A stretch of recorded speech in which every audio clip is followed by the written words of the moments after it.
iniciar. ¿Preguntas, comentarios de la clase anterior?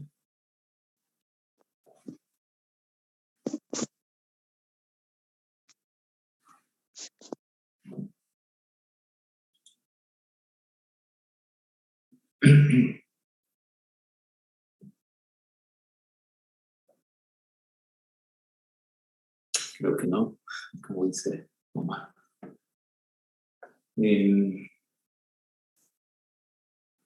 Bueno, vamos a continuar.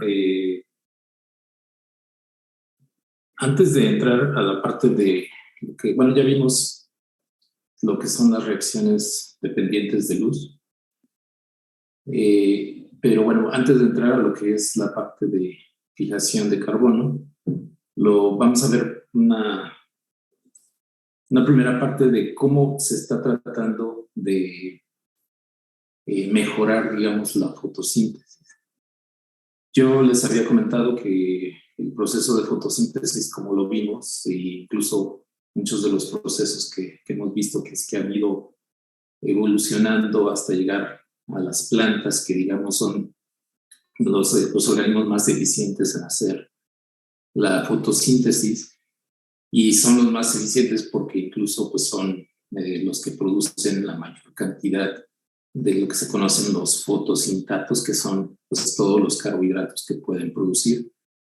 Se ha tratado de mejorar de alguna forma haciendo ingeniería genética los procesos de cómo obtener mejores rendimientos, digamos, en los cultivos. Voy a empezar a compartir.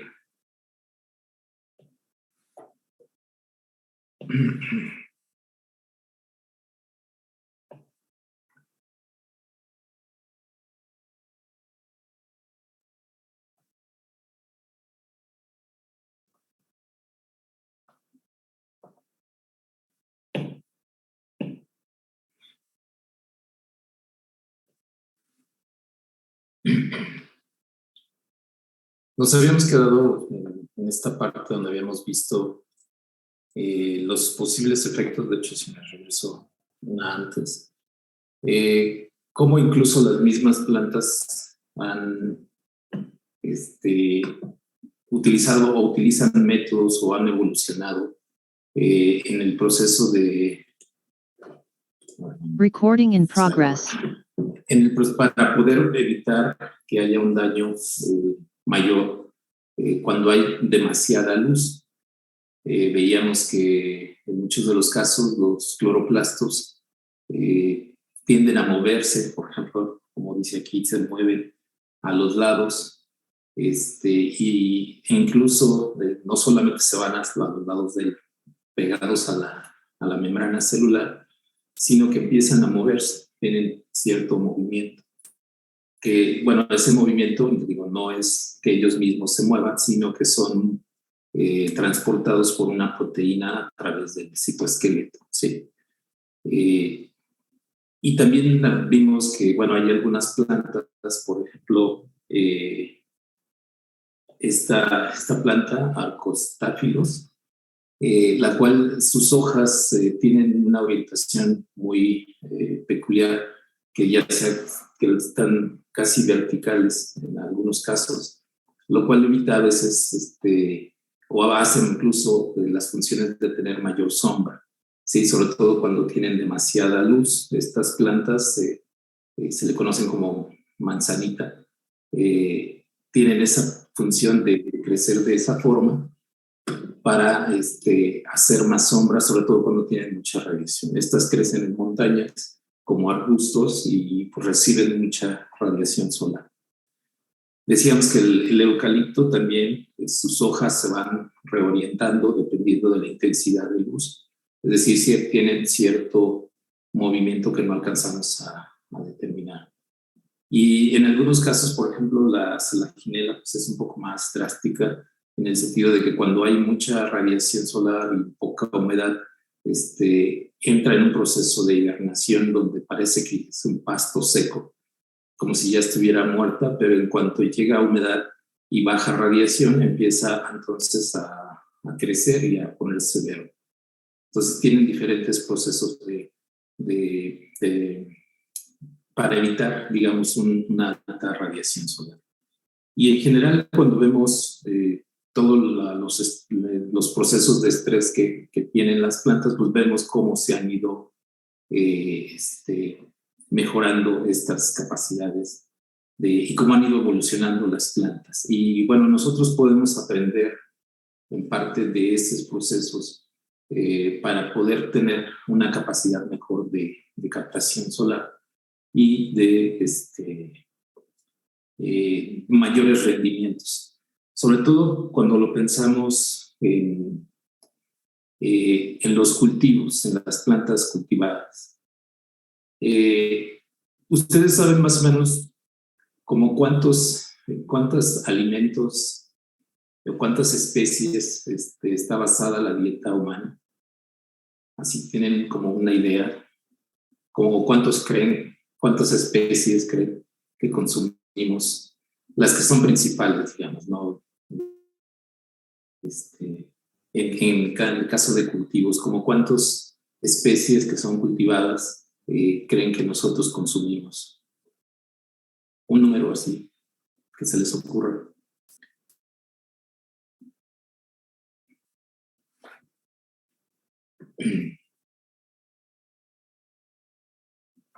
Yo voy a decir 120. 120 es muy buen número.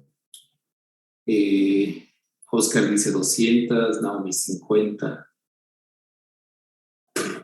¿Alguien más? ¿Alguien da más? ¿Alguien da menos?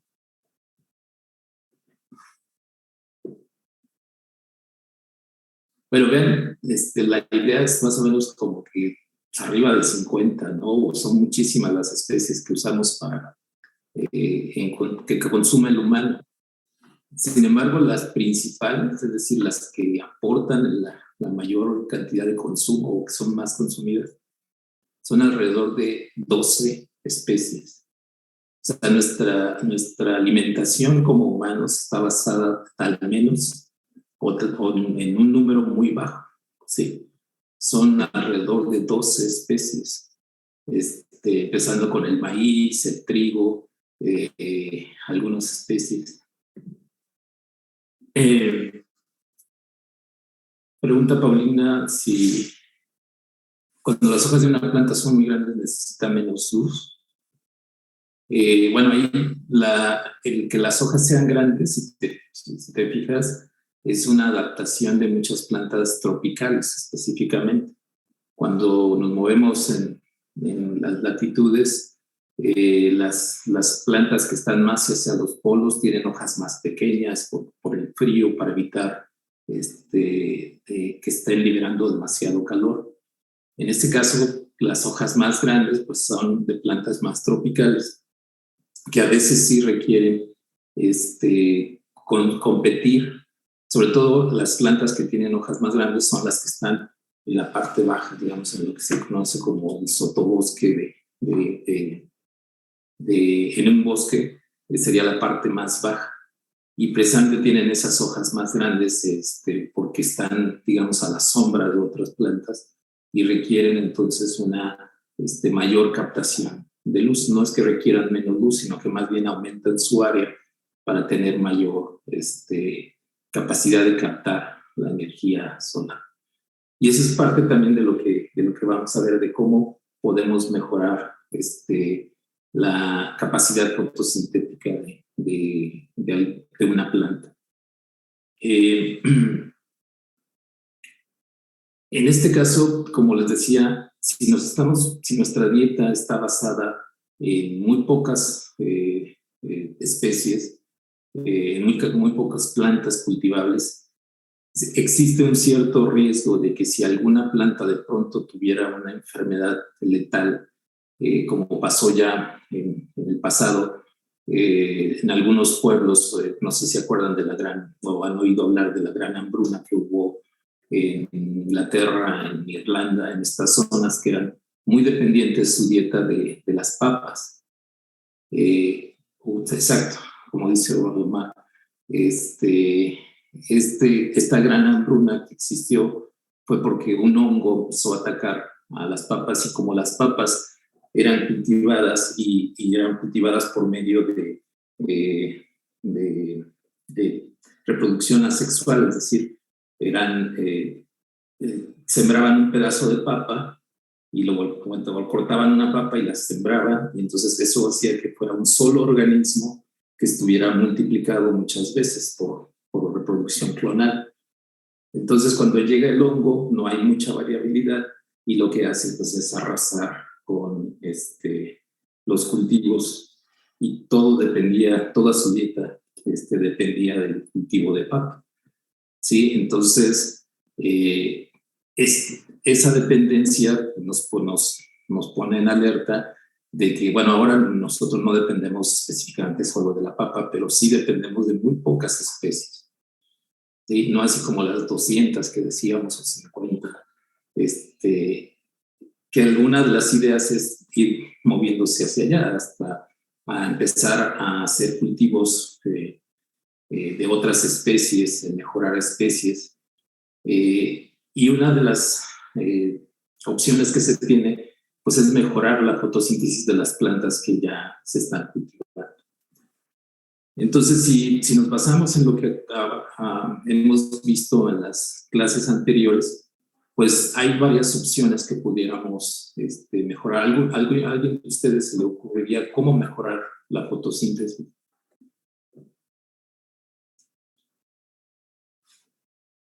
Así como cómo captan las bacterias y las plantas la energía, la luz solar. Sí, Naomi. Yo hace poco en las noticias vi de unos cultivos, de unos viñedos, en los que con paneles solares cubrían a las plantas, o sea, los paneles se podían mover, y si detectaban que había mucho sol, se movían para que cubrieran a las plantas, y si detectaban que tenían la cantidad del sol suficiente para no hacerle daño a los cultivos, se movían y permitían que pasara la luz solar. Y creo que eso ayudaba a las uvas. Bueno, ese es un proceso interesante, ¿no? Poner una barrera física. De hecho, la formación de invernaderos, de condiciones especiales, ha mejorado muchísimo. Yo también hace poco estaba leyendo de una tecnología así, que incluso desarrollaron los rusos hace muchísimos años para crecer cítricos en la tundra que tienen cerca de Siberia. Entonces, lo que hicieron, pues, si te construían invernaderos, pues tenían que mantenerlos calientes, entonces iban a consumir combustible para mantener los invernaderos calientes. Y lo que se les ocurrió fue hacer zanjas. Hicieron zanjas en el terreno y en esas zanjas pusieron los cultivos. Entonces, esas zanjas, digamos, ni siquiera necesitaban estarlas calentando, sino simplemente ya el efecto de no tener el viento helado, que es lo que más congela, ayudaba mucho a poder cultivar estos cultivos, los cítricos sobre todo, en esas latitudes, ¿no? Los cítricos pues son más tropicales, entonces digamos que ellos dependen mucho de importar estos cultivos, pero esta estrategia simplemente de hacer zanjas de tipo invernadero, ya con eso era suficiente para poderlas mantener ahí. Entonces, poner barreras físicas puede ser algo, ¿no? Para disminuir. Pero, por ejemplo, también tenemos el caso de que los cultivos pues están más enfocados a zonas donde puede llegar bien la radiación solar. Pero ¿qué pasa en lugares donde tenemos poca radiación solar? Entonces ahí requeriríamos que las plantas absorbieran quizás en otro rango de longitud de onda. Entonces, pensando en eso, se desarrollaron estas dos estrategias. En la primera, como lo conocemos, el proceso de cosechado de luz, digamos, pues tiene su proceso en el fotosistema 2 y fotosistema 1. Este es como el proceso que conocemos de la fotosíntesis oxigénica. ¿Sí? y vean cómo solamente se absorbe en este rango de luz, de 400 a 700, tanto el fotosistema 2 como el fotosistema 1. Y la parte del color, de color verde que decíamos, es lo que reflejan, entonces no lo retienen con tanta capacidad. Entonces, una opción es hacer un proceso en el cual se sustituye el fotosistema 1, toda esta parte del fotosistema 1, se sustituye por un sistema bacteriano en el cual estas bacterias absorben a longitudes de onda más altas, ¿no? Entre 700 y 1000, 750 a 1000 nanómetros. Entonces, la idea de este proceso es ampliar el rango desde 400 en el fotosistema 2 hasta 1000 en este proceso, sustituyendo el fotosistema 1 con centros de reacción bacteriana. Es decir, ahí se haría una planta transgénica, la cual en sus membranas tilacoides, tendría estas estructuras para hacer el proceso de fotosíntesis. Entonces, tendríamos tanto la formación de los compuestos de NADPH y también el bombeo de protones para hacer la formación de ATP. ¿Sí? Estos fotosistemas o centros de reacción de bacterianos son más enfocados en el proceso cíclico de la fotosíntesis. ¿Se acuerdan que solamente los electrones que están siendo capturados y que son movidos por los fotones, entonces son utilizados para bombear protones en un proceso cíclico? Entonces, esa es una estrategia, modificar algunas plantas para poder que tengan una longitud de onda mayor, es decir, que capten más energía. Otra hipótesis, otra opción que se está tratando de hacer es esta luz verde que es reflejada por las hojas, en lugar de que la refleje, pues si le ponemos, por ejemplo, una ficoeritrina, que estas absorben la luz verde que viene de una alga roja, se la podemos poner, bueno, por ingeniería genética se podría poner también en las plantas verdes y se podría hacer, perdón, y se podría entonces absorber una longitud mayor. Entonces, de esta parte de la longitud de onda, como decíamos, de 400 a 700, la parte verde es la que se refleja, pero si ponemos picoeritrina, entonces ya estaría también absorbiendo en esa longitud de onda. Aquí, digamos, el efecto nocivo o raro sería que pues, las plantas serían negras, no tendrían color verde. Entonces, pues a lo mejor se vería horrible, ¿no? Estas plantas o árboles negros, ¿no?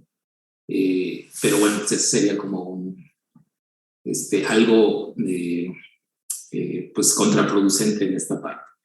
Pero al menos, digamos, el proceso de fotosíntesis sería mucho más eficiente, captando, digamos, todo el rango de longitud.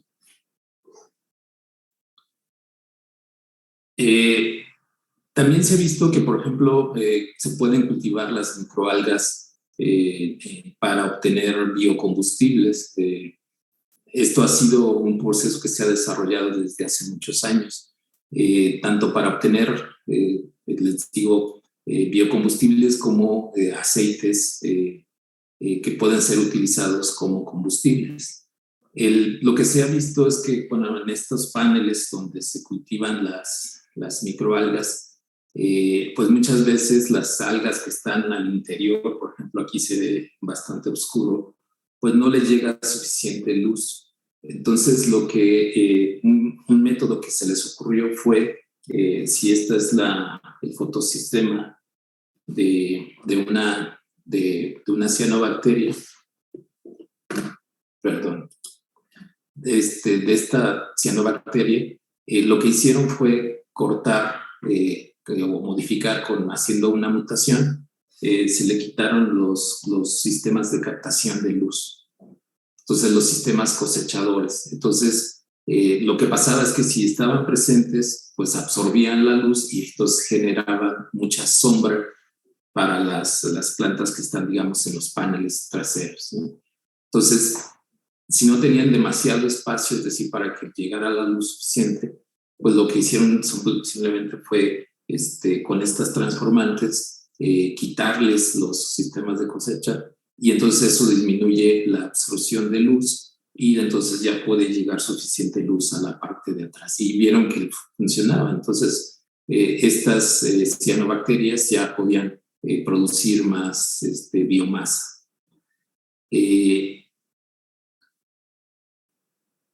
En este caso, aquí, por ejemplo, se están usando cianobacterias para obtener biomasa, pero hace unos años se les ocurrió también utilizar maíz y los residuos, por ejemplo, de maíz y residuos de trigo para obtener la biomasa. Y esa biomasa se convertía posteriormente a biocombustible. El problema ahí fue que, por ejemplo, muchos países como Estados Unidos, que son productores de maíz, a lo mejor ustedes no lo saben, pero nosotros somos dependientes del maíz que viene de Estados Unidos, que viene de Argentina. Es decir, no somos autosuficientes en maíz, aunque el maíz se originó aquí en México, pues ya no somos autosuficientes, tenemos que importar ese maíz. Pero en ese caso, a Estados Unidos y a varios países en Europa, sobre todo, se les ocurrió utilizar ahora los subproductos del maíz para generar biocombustibles.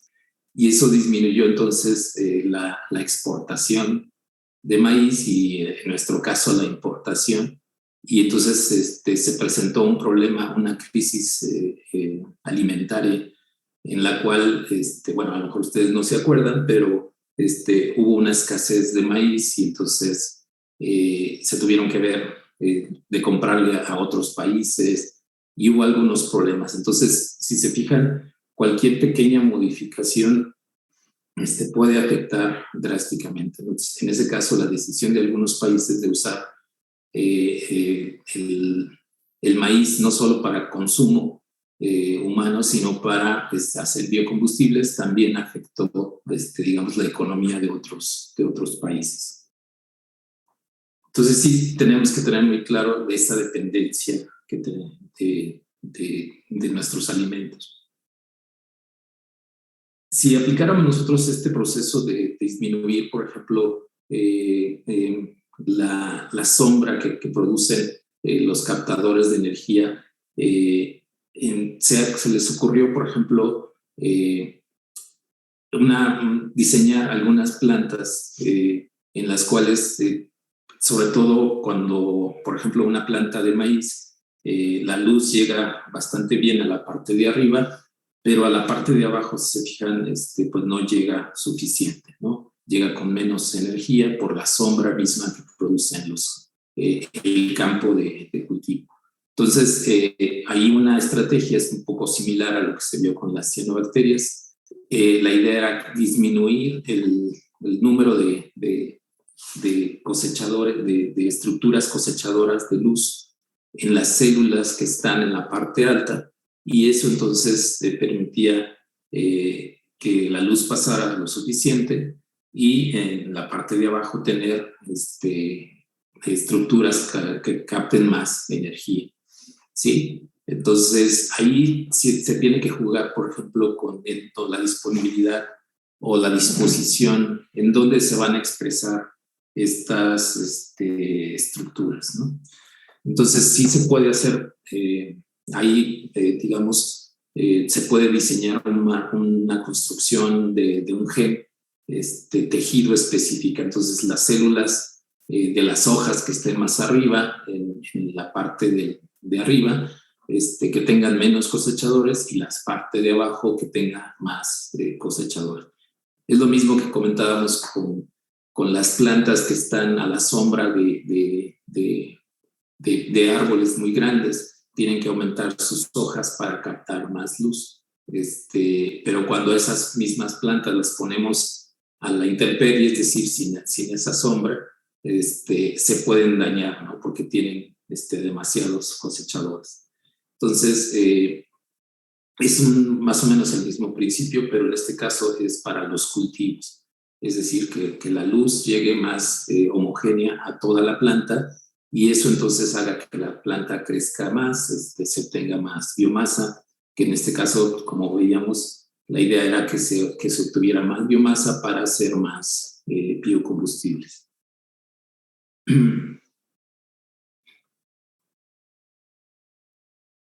Ahora vamos a entrar a esta parte donde se ha visto la posibilidad de obtener hongos y animales fotosintéticos. ¿Se acuerdan que los hongos y los animales pues, no llevan a cabo fotosíntesis, solamente las plantas y algunas bacterias? Pero bueno, sí hemos aprendido algo del proceso evolutivo, donde ha habido este proceso de endosimbiosis primarias. Se puede ahora hacer, o la misma evolución podría estarnos dando información de que puede haber endosimbiosis secundarias y terciarias, pero ahora ya en organismos más evolucionados como son los hongos y los animales. Y sí se ha encontrado, no tanto como un proceso así de que ya los animales sean fotosintéticos, sino que más bien se han asociado a diferentes estrategias, ¿no?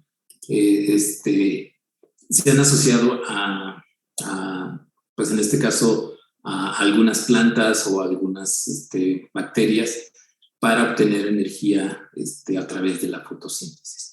Y tal es el caso de algunos hongos, como los que están formando los líquenes, y algunos animales como los corales, los platelmitos, las babosas marinas y algunas salamandras.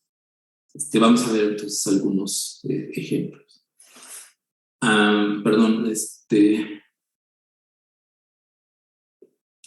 En el caso, bueno, pregunta Paulina si la estrategia es plantar cosechas o plantar cosechas a una distancia considerable para que llegue luz. El problema es que a veces no tenemos espacio para poderlas separar. Y a veces también el que estén separadas tiene otros problemas, porque puede llegar un viento muy fuerte.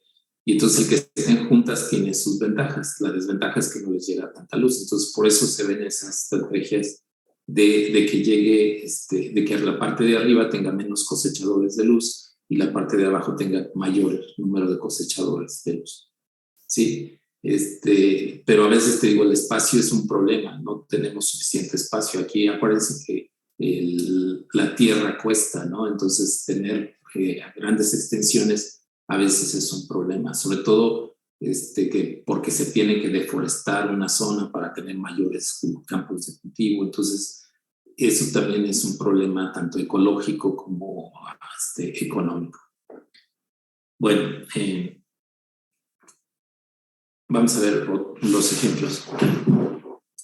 Les hablaba entonces de hongos fotosintéticos. En este caso, no tanto que el hongo sea capaz de llevar a cabo la fotosíntesis, sino que tiene una asociación mutualística. En este caso, el hongo, que está marcado aquí en azul, está asociado ya sea con una alga verde o una cianobacteria. Es decir, los líquenes pueden ser de diferentes tipos, puede haber de diferentes formas, incluso como está marcado en la imagen, y donde tenemos también diferentes especies que hacen este proceso. Es decir, el líquen no es algo específico, sino hay diferentes especies que están formando esta parte del líquen. Entonces, en este paso, si se fijan, están completamente asociados las estructuras del hongo con el alga o la bacteria. Y entonces, ahí, pues lo que se da es que el microbionte, en este caso, produce los compuestos de carbono que son dados al hongo, y el hongo pues le da nutrientes, le da agua y le da también un refugio, es decir, forman estructuras que pueden mantener al interior, en este caso al ficobionte, ¿sí? Estas son unas imágenes de microscopio electrónico donde podemos ver cómo están completamente asociados el alga con el hongo, con el micelio del hongo. Y pregunta Omar si esto es cleptoplasia. No, ahorita vamos a ver lo que es la cleptoplastía. Cleptoplastía. En este caso es nada más una asociación mutualística. Nadie, digamos, los dos se están beneficiando, los dos están en un proceso de estarse beneficiando de uno del otro. No es que le esté robando los compuestos el hongo a las cianobacterias, sino que más bien los dos tienen una asociación en los cuales los dos se están beneficiando. En el caso de algunos animales se ha visto que, por ejemplo, los corales, ya es muy conocido, que hacen esta asociación en las cuales, si nosotros vemos la estructura de un coral, el coral tiene en ciertas partes, puede estar manteniendo a un simbionte, ¿sí? En este caso, hay algunos dinoflagelados del género Symbiodinium, su mismo nombre se lo da el ser simbiontes, que viven dentro del coral, ¿sí? Están dentro de la estructura del coral. Igual es una asociación simbiótica y ellos le dan, están fijando el carbón, es decir, le dan los compuestos de carbono y al mismo tiempo el coral les provee de refugio y de algunos nutrientes específicos. Entonces, dependiendo del simbionte, pues vamos a tener diferentes estructuras y es finalmente a veces lo que le da el color al mismo coral, ¿no? Y estas estructuras, en algunos casos, pueden sufrir un proceso que se conoce como blanqueamiento. Este blanqueamiento a veces es natural, es decir, se da con un proceso en el cual cambian el simbionte, digamos como que renuevan al simbionte, entonces el coral se blanquea, pero después absorbe otro simbionte y se vuelve a colorear. En algunos casos este blanqueamiento es causado por un estrés. En ocasiones es por el calor, es decir, cuando hay una elevada temperatura y cuando el estrés es muy grande, pues puede llevar a la muerte del coral. Sin embargo, pues eso se está viendo que está siendo aumentado mucho por el cambio climático y la temperatura del ambiente del mar está aumentando, igual que la temperatura del planeta, y entonces eso está afectando a muchos corales, y entonces el blanqueamiento se ha visto ya en muchas partes, sobre todo lo que es la Gran Barrera del Coral. Ya hay regiones donde el blanqueamiento ya es muy obvio. Entonces, eso tiene consecuencias porque si, como dice aquí, el coral puede morir si no tiene al simbionte, ¿sí? Porque no tiene los suficientes, la característica de captar la luz, la energía de la luz. Entonces, eso va a ir afectando mucho al proceso de crecimiento de los corales. Y acuérdense que los corales pues tienen también beneficios ecológicos porque son refugio de muchas especies de las especies de las cuales incluso el hombre depende, porque son las que pesca para consumo humano, ¿no? Entonces, sí tiene consecuencias este proceso.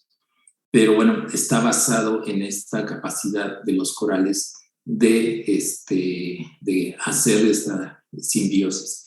Y aquí lo que se está estudiando es ver ese proceso de simbiosis. Incluso se se está estudiando el genoma de los corales, el genoma de los simbiontes, es decir, de los dinoflagelados, y se está tratando de ver cómo hacer nuevas asociaciones. Hay muchos estudios que se están haciendo en corales para ver cómo se pueden hacer mejorar estas asociaciones. ¿Sí? Entonces, hay muchos estudios que les digo que se están haciendo para tratar de evitar el proceso de blanqueamiento o, en su caso, fomentarlo, ¿no? Que ya se están, por ejemplo, se están cultivando corales digamos, en regiones y que después se puedan llevar a los mismos arrecifes para mejorar o replantar, digamos, aunque no es el término plantar porque bueno, son animales, pero digamos ponerlos una vez que ya se hayan crecido con diferentes simbiontes y dejarlos ya para que se mejoren los arrecifes.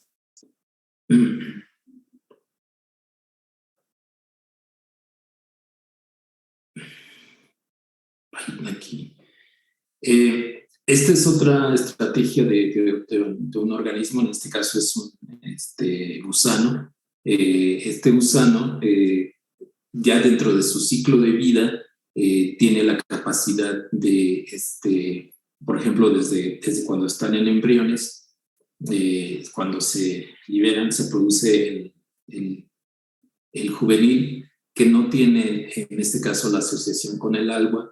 Con un alga, esta alga es una alga Tetraselmis, que en cierto proceso de su ciclo de vida se asocia con esta microalga y se ve como al microscopio podemos ver esas estructuras como ya se empiezan a asociar dentro de la misma, del organismo juvenil del gusano. Y a medida que va creciendo, entonces van creciendo juntos hasta llegar a el adulto, el cual este adulto ya tiene la capacidad de tener unas grandes cantidades de alga. Entonces, aquí la imagen que se ve atrás están los gusanos de color verde, los cuales entonces se están beneficiando de esta asociación, ¿no? De estarse asociando con una microalga. Pero todavía es una asociación simbiótica, es decir, no es una endosimbiosis, están siendo asociados, cada quien tiene su célula separada y, por ejemplo, en este mismo proceso, cuando el gusano vuelve a poner a tener sus crías en sus huevecillos, ahí los huevecillos no tienen a la microalga. Sí, y entonces la tienen que volver a captar en el proceso de desarrollo. ¿Sí? Entonces, esta es una asociación entre dos especies, igual es una asociación simbiótica y están muy involucrados en su desarrollo.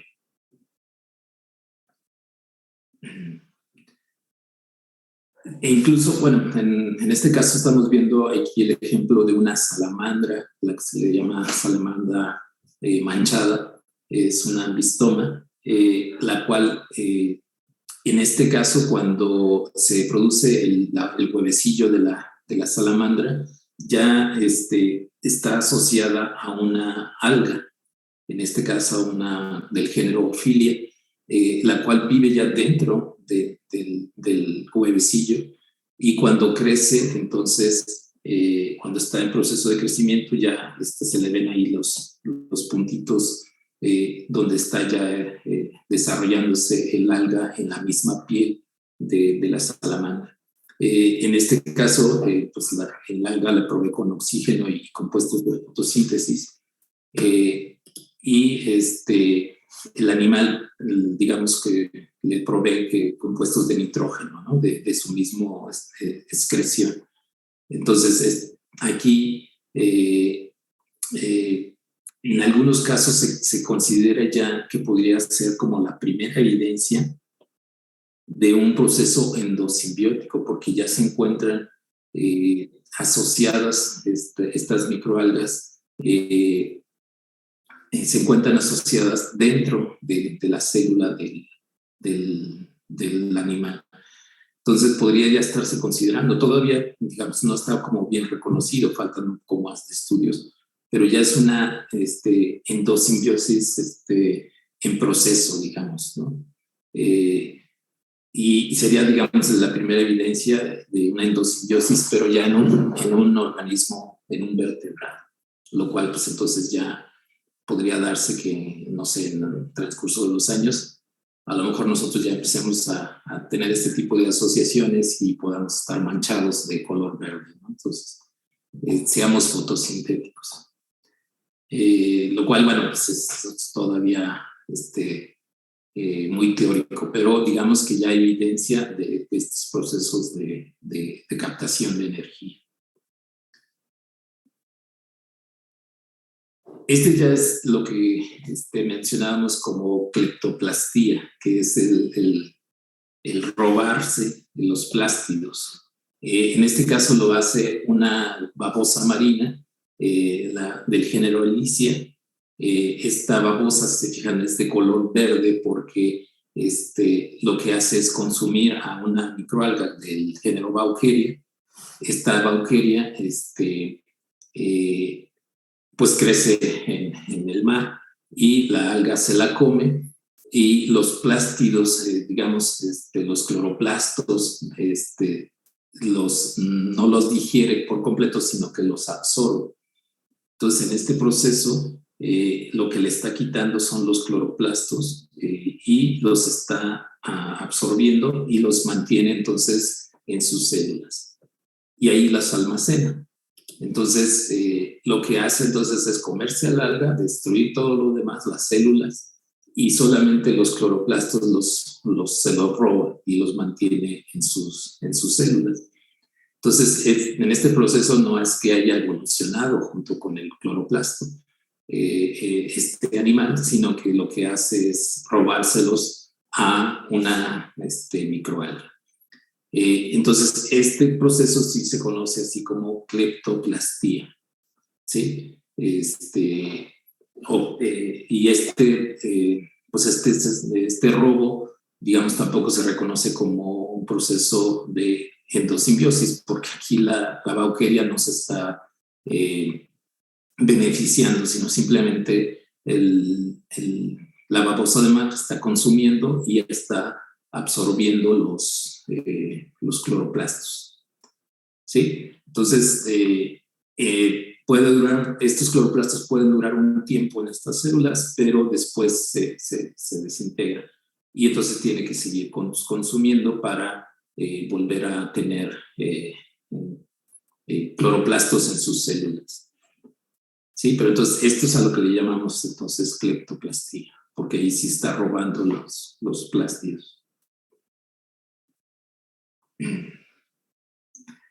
Bueno, entonces en esa parte ahí tenemos que entender es que si se quiere hacer un desarrollo de las condiciones de fotosíntesis, pues lo que tenemos que hacer es combinar todas estas partes de cómo del conocimiento que se está obteniendo de la fotosíntesis, cómo están las evidencias o cuáles son las estrategias que se han desarrollado para evitar los estrés tanto de luz, de calor, de sequía de las plantas y cómo mejorarlo.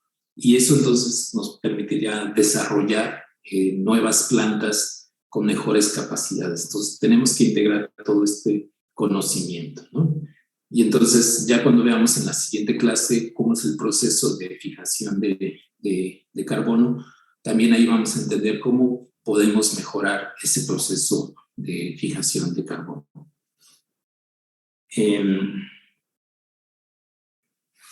Permítame un momento, sí, me están llamando. Recording stopped.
Bueno,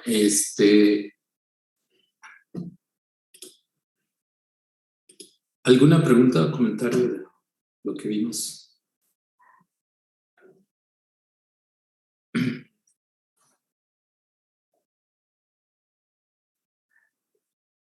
Bueno, vamos a dejar la clase hasta aquí.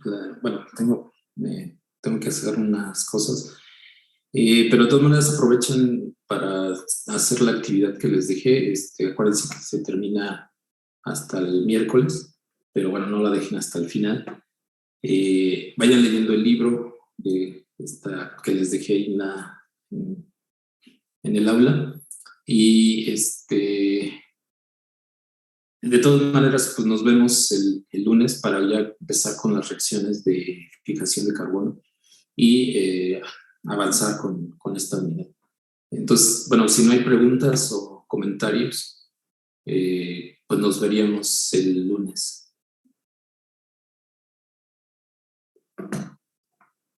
Claro, profesor, bonito día. Gracias. Gracias, profesor. Muchas gracias. Bueno, gracias. Adiós, profe, buen fin.